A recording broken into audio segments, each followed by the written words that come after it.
ayisa abasajja Kabaka wa Buganda nga bw'osiima n'olabikako eri abantu abali mu ttamiiro lyabwe n'olabikako eri abantu abali mu kwekunamira. Ssaabasajja Kabaka wa Buganda nsaba osiime olabikeko mu malwaliro ga gavumenti agali mu Buganda agakutte mu mbinabina. Abantu baba Buganda gye bagenda ng'ate eddagala lya kugula buguzi. Abantu baba Buganda gye bagenda nga teri okisigeni. Abantu bo aba Buganda gye bagenda nga teri ddagala. Ssaabasajja Kabaka wa Buganda nsaba oyiseeyo ekigere.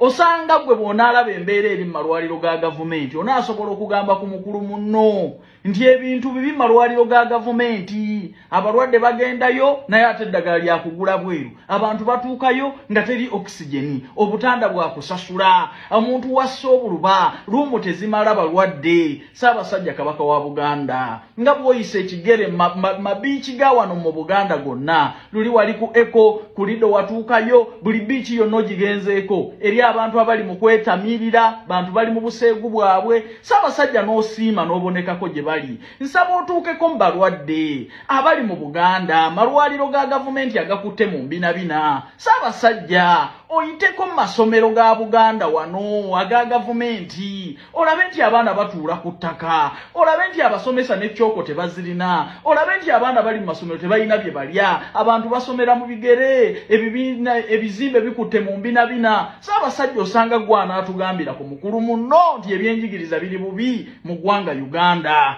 Ssaabasajja kwe kusaba kwange kwatamu katono gino emirimu gitambulirawo. Twetaaga abawala n'abalenzi kola mu ggwanga lya Kuwait, bakola mu mawoteeri. Kuba ku namba zino wammanga noti 74 noti 6 72 68 4 oba noti 76 4 17 45 Twetaaga abawala n'abalenzi kola nga ba waiter ne ba waitress ne ba cleaner mu ggwanga lya Kuwait. Salale ba cleaner eri $1.5 million, salale waba waiter ne ba waitress $2 bakuwaawo okusula, bakuliisa, transport, obujjanjabi. Mbajjukiza n'ekya vacation buli mwaka ekyo kibadde tekiriiwo. Contract ya myaka 2 mutambulirawo, interviews zigenda mu maaso. Ate abakulu ba staff ba Uganda babagambye nti sente zo ziteekamu ng'omaze kulaba ku visa. Bakubireko twesangeyo. Manyi bangi mujja kunyiiga nti Ssaabasajja Musabi nenga bw'asiima n'ayitako mu batamiivu abali ku Ero Beach, ku Eco Beach abagenze mu buseegu bwabwe. Ssaabasajja n'asiima n'abayitako n'ababuuzaako.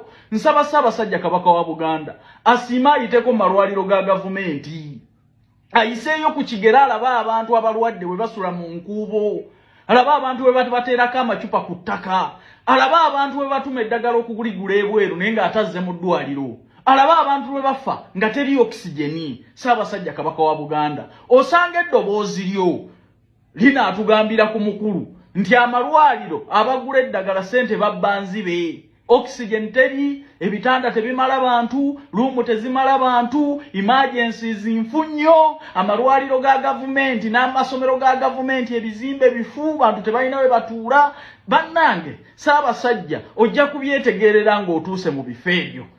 Amazima gennyini omukulu amasannyalaze yasigaza gamuwanguza awaadi z'abasiyazi. Yawulidde nti Muhoozi yakubye Masaka n'awuuma n'akeera adduka eddokolo n'akasawe ka primary kabalemye okujjuza. Bagezezzaako n'okusomba abantu naye ab'eddokolo bagaanye. Kati wano alina amasannyalaze agakuŋŋaanya abantu ye Muhoozi Kainerugaba. Era kati ssebo bw'oba oyagala okukuŋŋaanya abantu nga bwe wajooganga weegatte mu Pieroyo. Wategedde nti Muhoozi yawuumizza Masaka, abantu ne bava ku bye bakola. Nabaddeyo n'agange gwe tunuulira ebifaananyi ebyo bibiri. Oli eddokolo, ono ye Masaka, yabadde public holiday. Enkuyanja n'enkuyanja z'abantu ne zisala okuva mu Nuupu ne ziyingira Pieroyo. Omukulu n'awulira ogusungu n'agamba kaŋŋende eddokolo nzigalewo amawulire. Abantu no bamuboyikootinze. Bamugamba twakoowa firimu zo. Watugamba oli mu byalaali owangula alwadi z'Abaswaziniga, Situwago wagiza mu kwekubya bifaananyi. Bamugamba watusuubiza okujjako Museveni mu myezi 2 agenda myaka 5 oli ku ki? Abantu babaziridde olukuŋŋaana. N'akasawe ka primary kabalemye okujjuza. N'okola address y'abantu 100 no addressing abantu 100 omusajja yalina amasannyalaze kwata mukatono gino emirimu gitambulirawo twetaaga abawala n'abalenzi kola mu ggwanga lya Kuwait bakola mu mahoteli kuba ku namba zino wammanga noti 74 noti 6 72 68 4 oba noti 76 4 17 45 twetaaga abawala n'abalenzi kola nga ba waiter ne ba waitress ne ba cleaner mu ggwanga lya Kuwait salary ba cleaner eri $1.5 salary waba waiter ne ba waitress $2 bakuwaawo okusula bakuliisa transport obujjanjabi mbajjukiza n'ekya vacation buli mwaka ekyo kibadde tekiriiwo contract ya myaka 2 mutambulirawo interviews zigenda mu maaso ate abakulu ba staff ba Uganda babagambye nti sente zo ziteekamu ng'omaze kulaba ku visa bakubireko twesangeyo kati ebyokkuŋŋaanya abantu omuntu wano asinga okwagala ye Mulowoozi Kainde Rugaba nze ku kye nalabye Masaka tunuulira vidiyo eyo gwe tunuulira vidiyo eyo Piero yo giveeko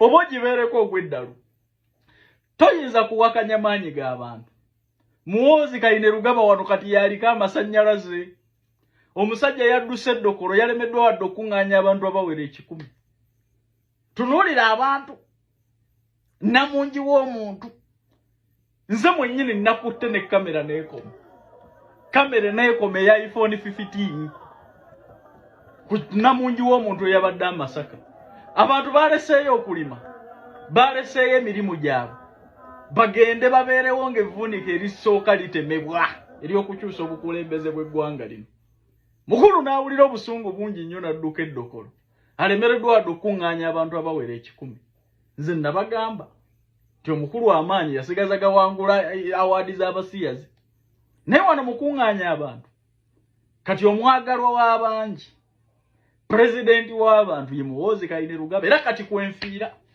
ndi ku Mulowoozi nze fuutu soja wa Mulowoozi ku intaneti kuno mwogereko ekibi bw'oba oyo yamagombe tugenda kufaafaagana ku kye nalabye sigenda kulwanyisa ye Yesu Kristo oli